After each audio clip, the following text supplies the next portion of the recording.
Hi, and welcome everybody to another edition of the Winner's Circle Sports Betting Podcast. It's a new week. It's Monday, May 9th. And as always on a Monday, I'm joined by Mr. Doug Upstone, my buddy and handicapper extraordinaire from DocSports.com. And we got a couple free baseball winners for you on Tuesday, the 10th. Before we get to those, we got a couple of things to discuss. But first, let's see how Doug had a good weekend, I understand. Yeah, well, from a personal standpoint, it definitely was with Mother's Day, and so hope everybody that's watching it had an opportunity to participate with their mother, at least over the weekend, certainly. So that was nice. It was nice on my part. I'm sure it was nice on yours as well, Ross, from that standpoint. So that was good. And yeah, the NBA, I did miss my play on Phoenix yesterday, but I had hit 6 in a row prior to that in the NBA playoffs. So that was good. Hey, nobody said you're going to win them all, but the amazing record has still continued. So that was good.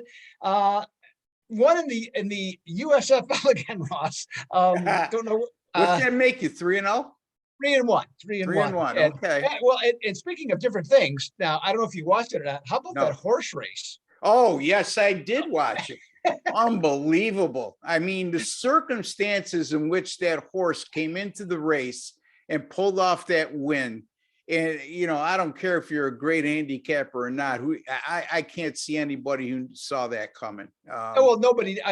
Now there was any number of different people at various sports books that had people winning that bet. Yeah, sure. Taking that, but that's just just give me the longest odds, and I'll throw a few bucks at it, and if it sticks. And it's a great example of being better to be sometimes lucky than good.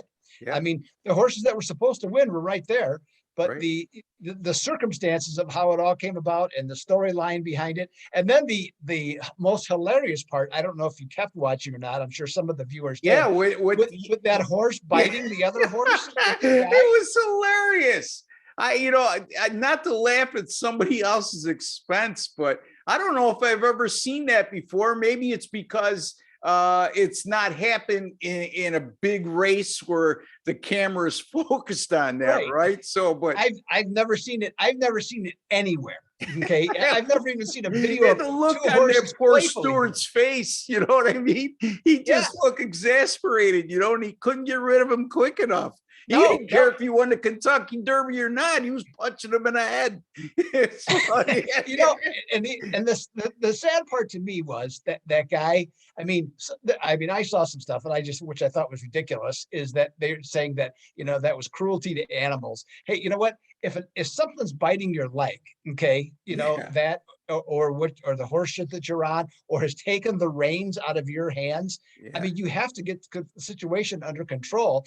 And you know what it reminded me of? And this is, I'll say this, one of the first things I thought of in watching it, it's like some guy who is basically just like some jerk off, and he wins something, okay? And he's just like the biggest bragger in the world. Like, hey, look at me. Yeah. I won this thing. How about you? And I was dying laughing. I was hysterical. In my other half's going, what's so funny? And I'm showing her, she goes, it's inhumane. I said, yeah, but you don't know how unusual this is. I'm sure it'll get it under control, but that was absolutely hilarious. It's just the whole circumstances of everything where, I mean, this has been brought up before, but if this was, if you took a script this to a movie studio, you'd be laughed out. Oh, yeah. Okay. Yeah, the only thing was missing is Roberto Duran, who famously knocked out a horse when he was a kid. All he needed to do was walk onto the surface and knock the horse out. Right, or Alex Karras in Blazing Saddles. Blazing Saddles. Yeah, right, yes. Yeah, exactly. Now we're showing our age again. Yes, well, that's still a good movie. I don't care what anybody says. That's funny. But anyway, the NHL playoffs, Doug. Some really intense action going on right now. How you doing so far in the NHL? I'm in the last, I think, 8 or 9 days, 7-3, Ross, on a nice run from that standpoint. And a little information for you: after 28 games, the underdogs have won 13 of them and picked up 4.4 units on basically just flat betting or just 1 unit plays. So as per usual, the underdogs are hanging in, especially in the first round, and that's exactly what you're getting, and that's where the most of the value is. Okay, now Yeah. it starts to change maybe a little bit in the rest of the series, but not much. All right. So baseball betting. We talked off air and you brought up a very good point to me, and you had a reason why you thought that was occurring and why we're getting so many large money lines this early in the season. And I'm not going to steal your thunder, so you take it away, Doug. Yeah, well, I mean, what we're seeing is, I mean, you yourself are stated on record that you really shy away from anything over minus 135 or higher. And myself, pretty much until the All-Star break, I try as best I can, unless there's something I just can't pass up, at 150, okay, or higher. Well, every day, I mean, we're seeing so many run lines between 170 and minus 200, okay? And there's just so many games. And so I just thought, what are these odds makers doing? I mean, it's just so high. And I said, I know they want an advantage, but come on, this is ridiculous.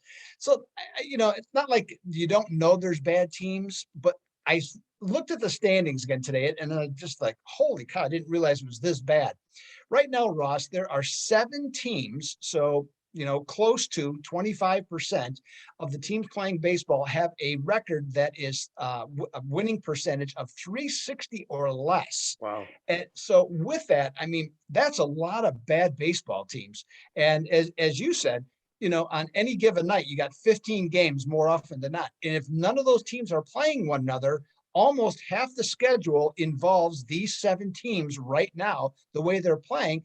And so that really explains how and why this money line situation is just so bad.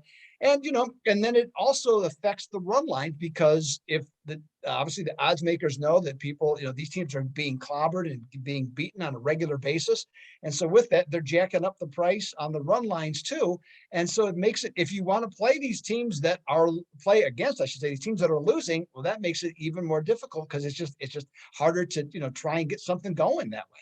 Yeah. I mean, playing against the Cincinnati Reds and no braining your way through it right now, even on the run line. Okay. I mean, I think 90% of their losses have come by 2 runs or more, if I'm not mistaken. So a lot of, stuff we're not used to seeing at such a high percentage this early in the year. And the other part of that equation is something we have been discussing since the start of the baseball season, is the low scoring and how it's not good for baseball. And Doug attributed it to the humidors.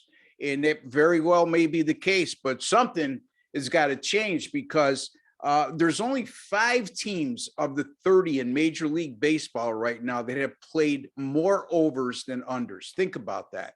5 out of the 30, and 2 of those teams have 1 over more than under. So, an under, they're back at 500 in the over-under department. Now we're talking 3 teams, and we have like 5 teams, Doug, that have played 64% or more of their games have ended up as an under. So that's 5 teams. 4 of those teams are from the American League. As a matter of fact, 7 of the top 9 teams in terms of teams that have played the highest percentage of unders have come from the American League, which is sort of surprising, but then again, it's not, because the National League now has the designated hitter, okay, where it didn't in the past. And I really thought, Doug, with the league going to designated hitters for all teams, for all games, I really thought that would increase the scoring a little bit, and it's gone the other way. Yeah, the designated hitter though isn't what it used to be. I mean, there's a few teams that have guys that fit that role, but by and large, it's just another. It's a guy that's a better hitter than a pitcher. Right. I mean, especially when it first started, and probably for 20 years or more after that. I mean, there was a lot of specialization at that position. There really isn't anymore, to where you have a guy, for example, even in the minor leagues, that couldn't field. Was it? This goes either way back, but there was a guy years ago. his name was Dr. Strangeglove. His name was Dick Stewart.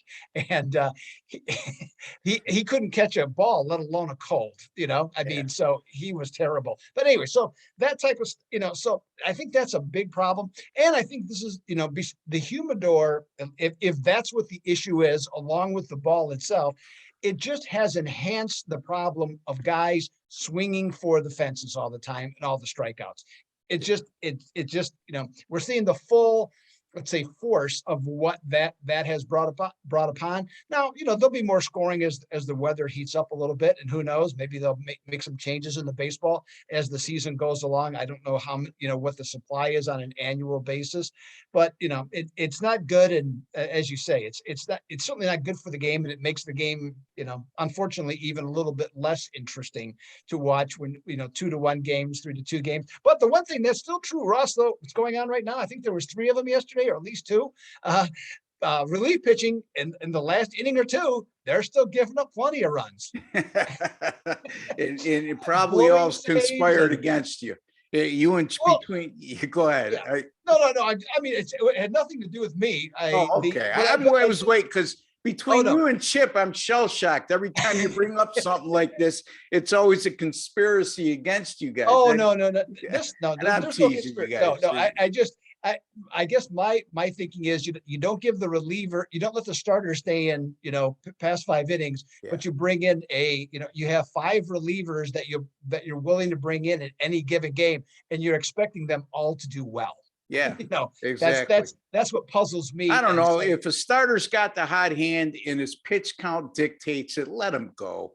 Stop. Right. It's too much premeditated what these managers are going to do going in. It's a strategy going into the game. That's the problem. And to me, you have to have some intuition implemented back into the managerial aspects of the game, and it's too much analytics right now.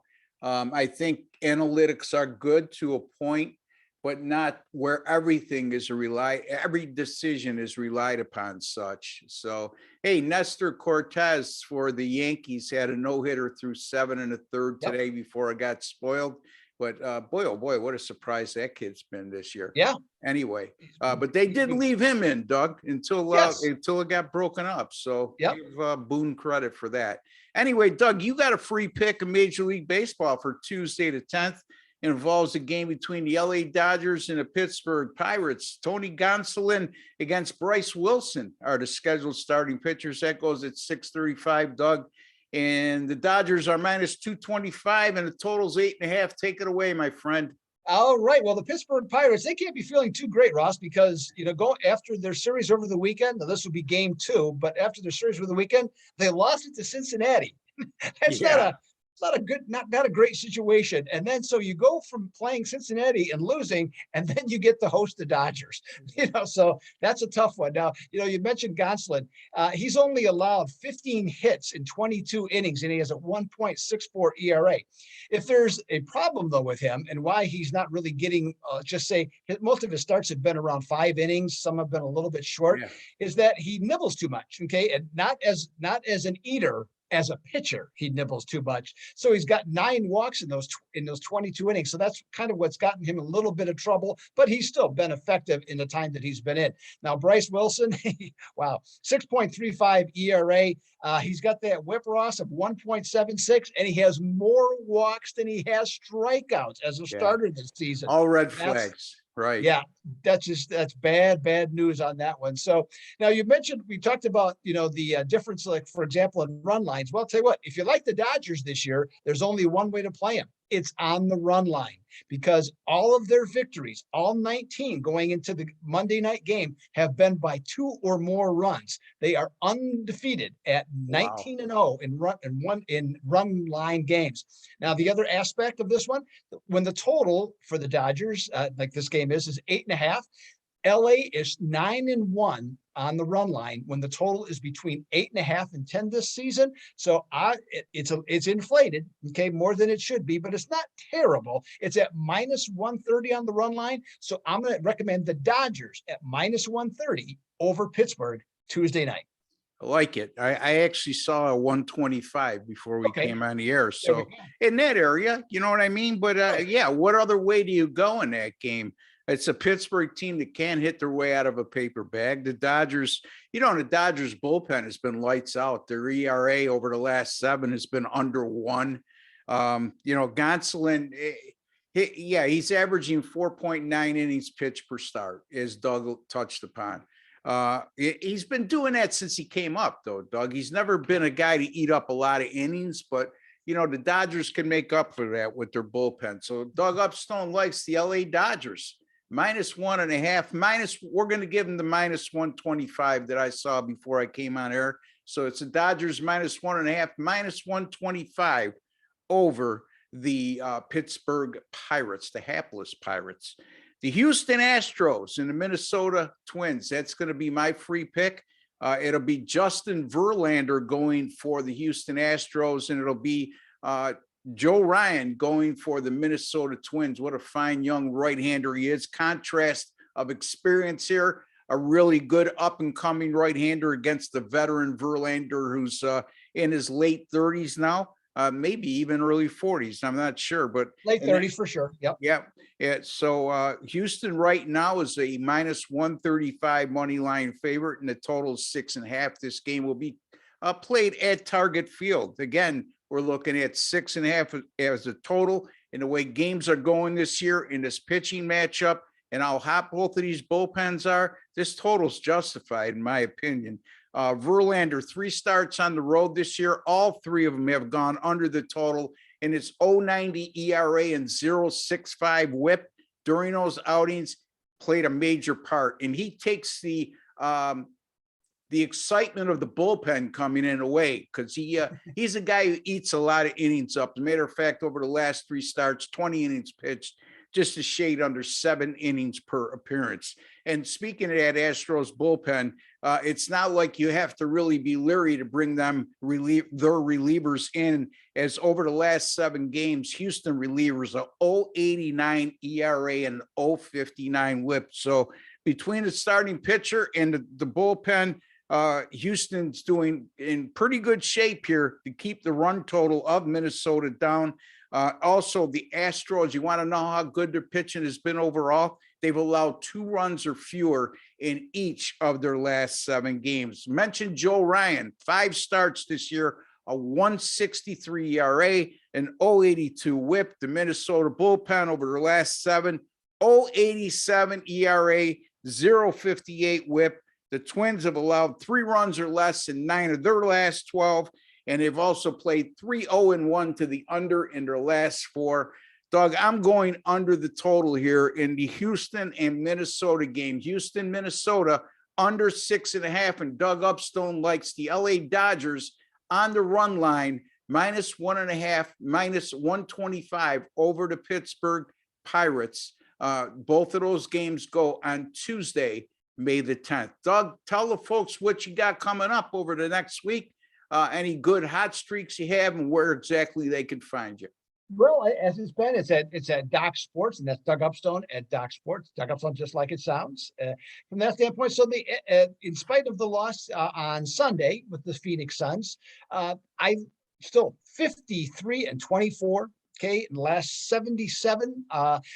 NBA picks, so just staying red hot, and hey, like I said, you're not going to win them all. So I'm looking forward to another great week. And if you happen to see this video before the start of the Bucks and Celtics game, well, I got to play for that, ready to go, and that's just $30 at $30 at Doc Sports there.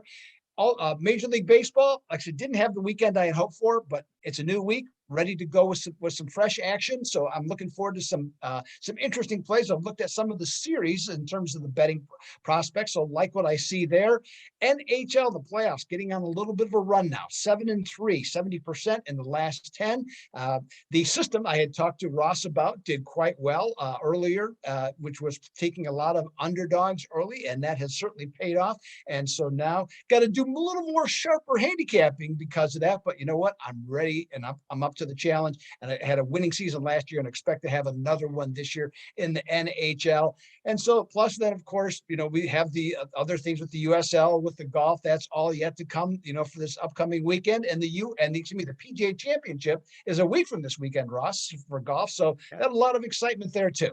Yeah, a lot of good things coming up. I know it's a lot of people consider this a slow time of year, but hey, we got the NBA playoffs, we got the NHL playoffs. If you're into golf, you got a lot of majors coming up, and Doug's going to touch upon that through the course of our podcast over the summer. And you could also see his daily podcast at docsports.com, in which he touches upon some golf. And once in a while, he dabbles into horse racing. And boy, oh boy, that Kentucky Derby, that was, we got a great laugh out of that. But that was, people don't realize how unusual that is for that horse to win under those circumstances. So I'm not going to bore him with the details. And I'm certainly going to make this real quick because I know people get annoyed when I promote. But you know what, folks, if I don't blow my own horn, nobody else will. Major League Baseball, 13-4 with my last 17.